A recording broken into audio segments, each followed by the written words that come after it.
Hey guys, and welcome back to my channel. In this video I wanted to tell you my fall reading list. It's only 10 books because I really want to focus in on writing more, and I'm going to be tutoring, so it's going to be a bunch of stuff. So I wanted a short, concise list of what I'm going to read, and I think they're fascinating books, obviously because I chose them, and they're pretty much a massive range. They go from psychology to sci-fi to just a bunch of different things. So let's get right into it.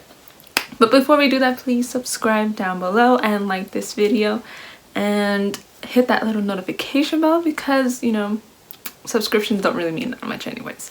So let's jump right into it. So the first book is The 4-Hour Workweek by Timothy Ferriss, or I just say Tim Ferriss.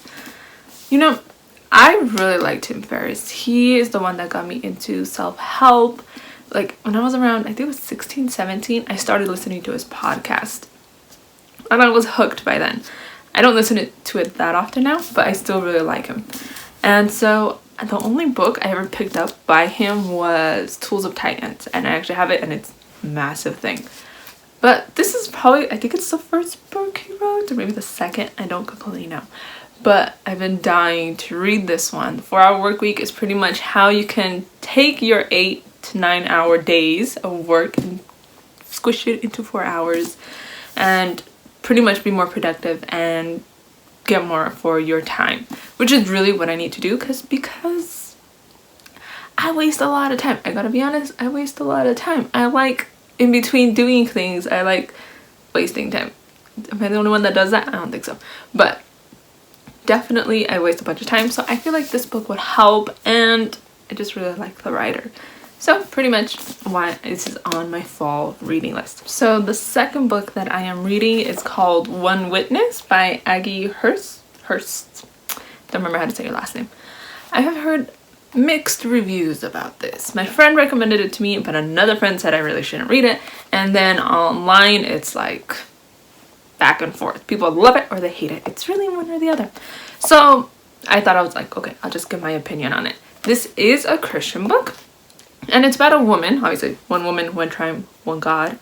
And it's about a woman who I believe is in the mission field, and she goes through a bunch of stuff and a lot of tragedy, but she's still able, through all that, God shows her how to triumph and come out of that and not be defined by what happened, but still be able to serve God and help others even though all these things happened to her, and still be an open person, loving, caring, and all that. It's a very interesting book, and I think this is the older version. A new version, which is not that new, came out, and I don't remember what it's called. I wrote it down somewhere. Aggie, the inspiring story of a girl without a country. So it's very interesting. I am probably gonna read this in like a day, because I mean the font is really big and it's really thin, so I think it was a perfect add to this because I could just read it right away. I don't have to worry about, you know, reading a long massive book like a massive biography. It's just a nice, short, concise one that, you know, can help me spiritually. So the third book that I have is called Project Hail Mary. This is definitely a sci-fi book, and it's written by Andy Weir. I love The Martian. It was hilarious, it was witty, you were really turning the pages to figure out what's gonna happen to, well, Matt Damon plays in the movie, but I don't remember the guy's name. Mark? I don't remember. But I loved that book so much, so when I heard that he came out with another book called Project Hail Mary, I really wanted to pick it up. It's sci-fi-ish, and I really wanted just a book that I'm going to love reading, and I already started it. Actually, I started it last night, I believe. Yeah, so I'm like 3 chapters in, but I was already laughing out loud, and he's such a good writer, and I love that it's very scientific, and it makes me feel smart, though I am not that in science. I'm like but it's such a good book, and it's about this man who wakes up in a spaceship pretty much, and he lost all his memories, but his crewmates, the 2 other ones, are already dead, and he's all by himself in this little spaceship, and he has to figure out how to save the world pretty much. It's obviously very far-fetched, but it's so good and just such a great story to get your mind off things. I think I really like that. So Project Hail Mary sounds really cool, and apparently he's not alone on the ship. I haven't exactly figured out who else is on the ship. Obviously there's computers and the machines that are taking care of him while he was asleep, but I don't think that's what they're talking about. So it's very interesting. Totally into this book, and I'm probably gonna end up finishing it this week. Anyways, Project Hail Mary by Andy Weir. So good. Okay, so book number 4. Yes, book number 4. The War of Art by Steven Pressfield. Now this has also been on my to be read list for a while because it's a creative book that you want to read just for like your arts, and me, a writer, anything that will push me to become a better writer, I'm all for it. So this one apparently is supposed to help you, what did it say? Break through the blocks and win your inner creative battles. I don't know, I do have a decent amount of battles, but whatever. It is a very short book. Like, look at this. Tiniest thing in the world, and it's like broken up into like mini sections, and it's supposed to be funny. So I will let you know if it's a good book, but it's supposed to help you figure out what's wrong with your inner creative if you're not doing that well or you're battling for certain things, and also help to break through those things, through those barriers, and become a better creative and produce more of your whatever you're creating. Like for me, it's more stories or writing. For other people, it could be art. For other people, music. It could be anything. But this book is supposed to help you with that. 5th book in my fall reading list is Hansi, The Girl Who Loved the Swastika. And it's written by Maria Ann Hirschman. It's just an autobiography, same woman. I got recommended this book by 2 friends who said I had to read this book. It is a Christian book, so be aware, but it sounds very fascinating. Like, she starts off as a young girl who gets accepted for a scholarship to learn and to help create things for Hitler. I'm not completely sure what the scholarship for, but she gets accepted and she goes to the school and she starts serving as much as she can for Hitler. And her mother was a Christian, but she obviously denounced it.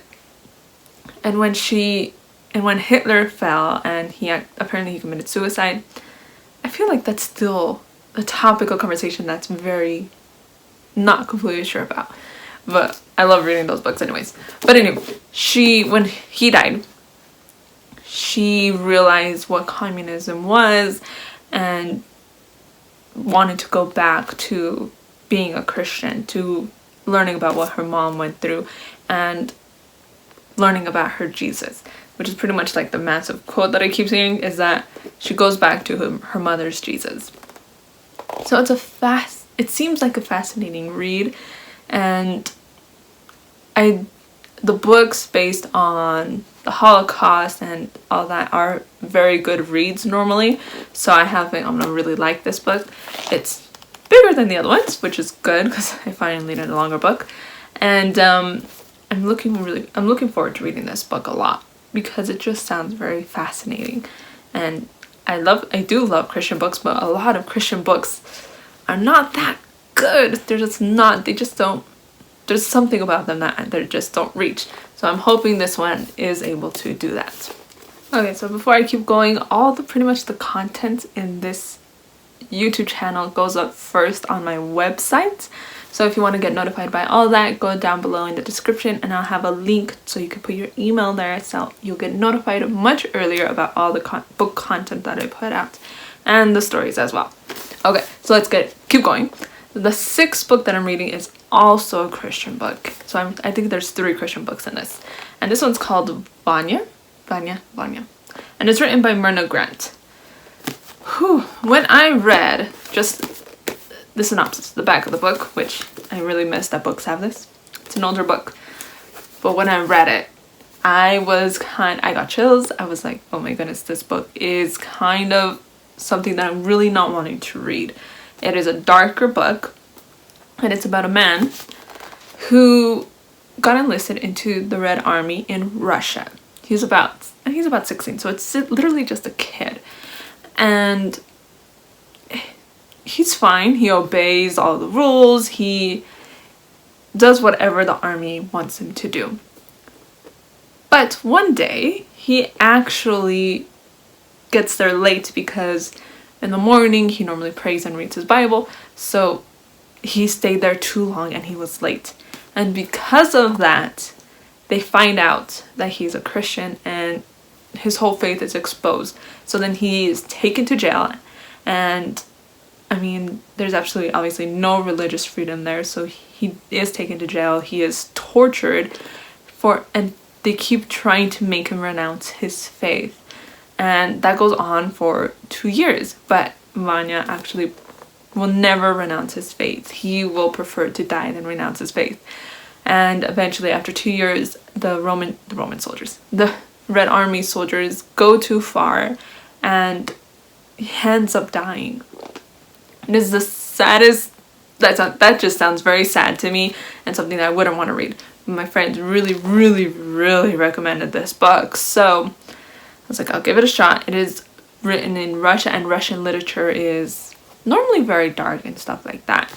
And it's written in a way that you do want to keep reading and finding out what's going on.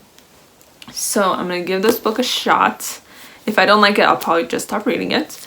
But we'll see. We'll see.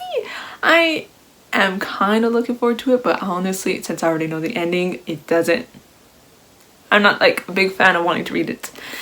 But I hope it's good, and honestly, it's probably just worth reading for finding out what really happened with this man and just his faith, learning about his faith and how committed he was to his faith and his beliefs. Because, I mean, if you're not willing to die for something, then is it really worth living? You need to have those values and beliefs in your life. So that's just one, I'm guessing, an amazing example. And I'm going to read it and we'll see how it is. I'm not sure about it. The next book in the series is thankfully a happier book, and it's called The Chosen Ones by Veronica Roth. So I loved the Divergent series. I loved it. I hated the movies, but I loved the books. So when I saw this book on the 50% part or table at Barnes & Noble, I'm like, okay, let's see if this is good enough for me to read. Plus, I love that it's super, super soft. It's really nice. Okay, so I read the synopsis that's now starting to be inside the book cover. I read that. And it's like a lot to swallow. That was like my first thought, like, oh, this is a lot. But after I read it, I was like, okay, maybe there's a good story hidden in here. So this book is about, let's see if I can explain it. It is a world where there's a prophecy. And there is this evil villain named, they call him the Dark One. And in the prophecy, 5 teenagers are chosen to defeat him. It doesn't explain how they were able to do it. It just says they were able to defeat them. And it's past 10 years now. Apparently this book is slightly in the future, and 10 years have passed. When it is the 10 years have passed, the poor kids are all very famous and I guess rich, and the poor kids have nothing to do with their lives, I guess. It seems, especially one girl that is our protagonist, her name is Sloane. She is the one that's struggling the most. Oh, the problems of rich people. I don't know. I have no idea. But anyway, she's famous, rich, and she has nothing to do with her life. So she has this big old attitude, and they say she also probably has PTSD. Who knows? But after 10 years, and it's the anniversary of the Dark One's death, or passing, or whatever the heck happened to him, one of them dies. There was 5 teenagers, one of them dies. One of the chosen ones dies. And they have a funeral for him. And during the funeral, they discover that the Dark One is not, I guess, not technically dead, not really dead, or he has like a big old massive plan that is still going on even though they defeated him. So it's a lot to swallow. It's very interesting, but apparently we're following Sloane through this whole thing, and she's the one that's struggling a lot to see if she can actually be able to give more of herself to the cause or whatever. It is very interesting. synopsis of the book. And I'm hoping it's just a single read. I did not check if it's a series. I'm really hoping it's not a series, because I'm not really in the mood for a series at the moment. I like single reads. So I hope it's not a series. If it is a series, then I'm kind of screwed, because I'm gonna have to just keep reading if it's really good. But I do like Veronica Roth. I do like her books. I like her writing. So I'm hoping this is gonna be a good book as well. Okay, so number 8 on my book list is Brave New World by Aldous Huxley. I'm guessing that's how you pronounce his name, Huxley? Aldous? I suck at pronouncing names. Anywho, I decided I wanted to read through Jordan Peterson's list of books that he has on his website, and I'll leave a link in the description just so you can go look at it if you want. But this is the first book on that. I wanted to read through the list, and this is the first book. And I have no idea what this book is about. I read the back, and it's a fiction book, and apparently it inspired George Orwell's 1984, right? 1984, yes. And I was like, okay, it's a fiction book. It must be somewhere in the level of that. And I read the back, and I'm going to read some of it now. It says, it's a vision of a utopian future where humans are genetically bred and pharmaceutically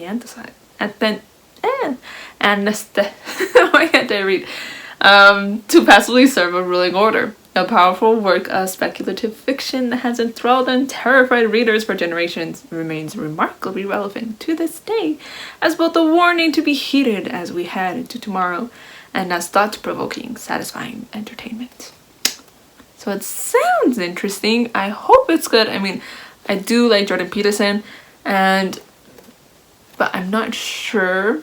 I mean, he loves Harry Potter, and he loves like a bunch of other books that I like. So I don't think he's gonna recommend a bad book. So that is pretty much why I'm reading this book. I thought all of his books on there were gonna be psychological.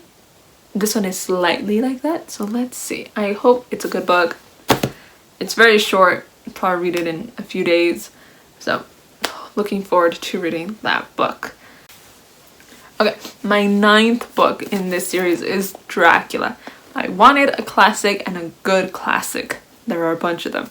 But I recall someone saying in a podcast that I listened to, I don't remember where, but that Dracula is a really good book, and it gets into the story right away. You don't have to get this massive explanation in the beginning and eventually it makes sense at the end. This one just gets right into the nitty-gritty. So I like that so much, and I hope it actually like that the person didn't lie to me. I don't think so. And Dracula has been a character in stories for the longest time since this book has been written. Vampires just fascinated people. I mean, look at Twilight, look at Hotel Transylvania. There's so many vampires in the world, pretty much, many vampire stories. So I just wanted the original and see how it is. I like that it is written in like letter form. So like he's writing letters or someone else is writing letters to and from him. I like that idea, and it's kind of like a diary too. So I like when books write things like that. Like The Strangeness of Beauty was one like that was written that way. And I can't remember another one, but yes. So I like that idea. And this one is, what is it about? Oh, he's like, nope. Like it says, the vampire's journey from his Transylvanian castles to the nighttime streets of London. There he searches for the blood he needs to stay alive, the blood of strong men and beautiful women, while his enemies plot to rid the world of his frightful powers.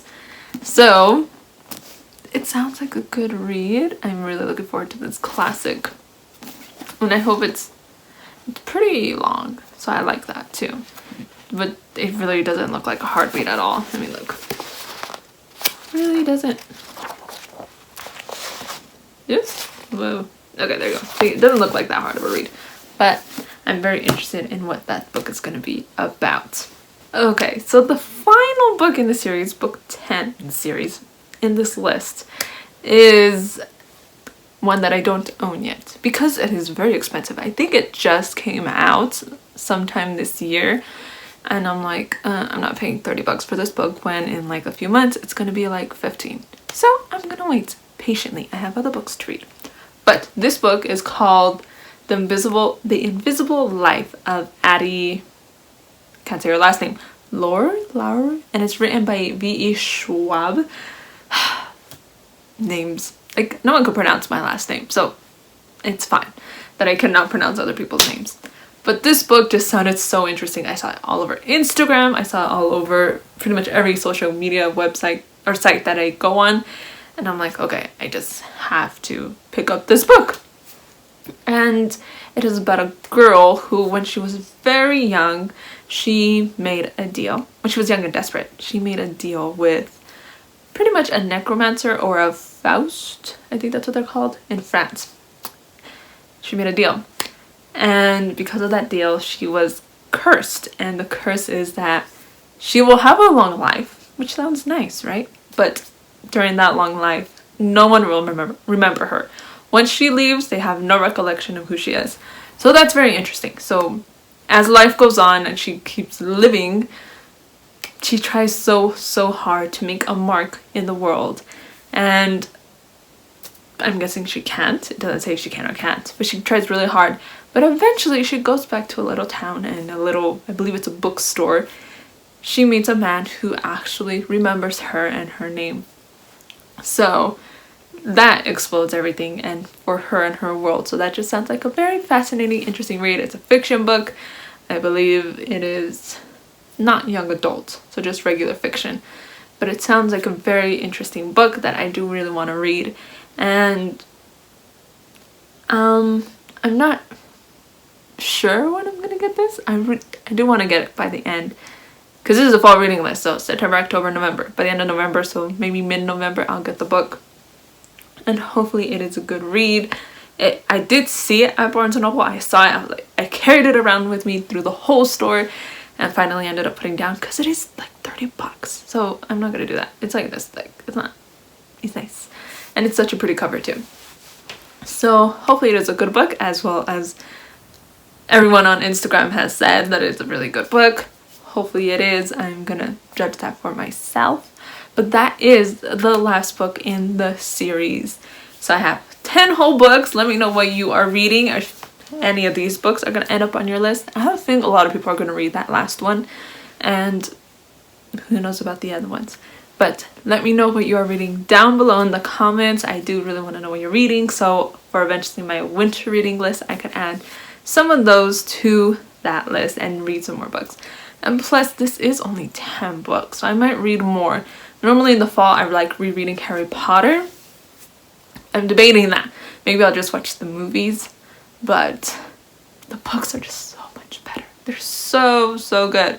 I love Harry Potter. So perhaps I'll read those, but we'll see. We'll see what comes around. But okay, thank you so much for watching. This video is probably already really long, but thank you so much for watching. If you're here to the end, please like this video and subscribe, and hopefully you will be here for my next video. Bye guys.